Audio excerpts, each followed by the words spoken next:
Hello guys, my name is Mike. Welcome to my YouTube channel.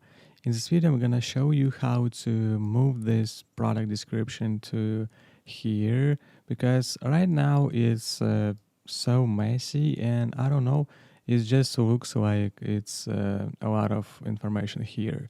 So let me just remove it from here and I will show you that right now it's looking more like consistent or just more sleeky and minimalistic as I like.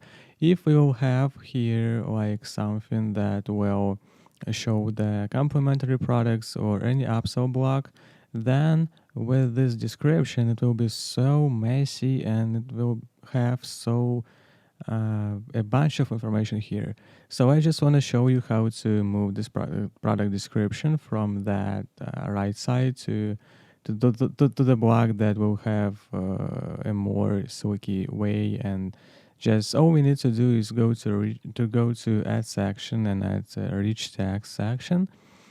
Just move it now to the top, something here. I just wanted to have a content alignment to the left, and here I just wanna have something like description.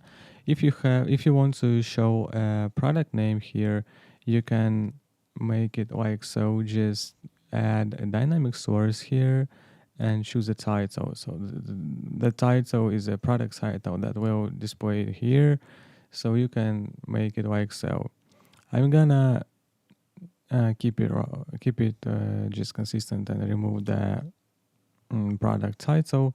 And here I will add another section that's called custom liquid section. This section allows us to show some information from the store. In this case, we will gonna add some HTML here. So it's gonna be a div. Let's call the div. I will add the class page width. That's the class that we use to in Dawn theme that just to make our content more generic. So I will show you what I mean. And here we will add square brackets and a product dot description. That's the way that we call a product description in Dawn theme and probably in Liquid, not only in Dawn theme. So if we will remove the page width class, we will see that our content just, I don't know, it's just not so cool. And if we will use the page width is a class that add paddings to the side of the content of our container.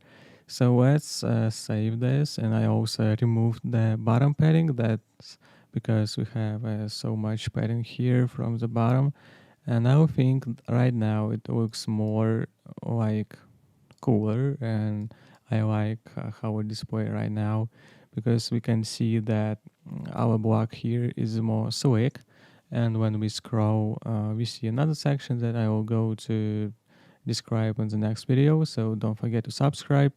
And we have right now this block, which is looks like so on mobile screens and on desktop screens. It looks awesome as well. And I think if you have a lot of information and description like images, videos, GIFs, and stuff like that, then it's probably better to show it like so. So this is the quick video that I want to show you how to move a Shopify product description. So thank you for watching. Don't forget to subscribe, and I will see you in the next one.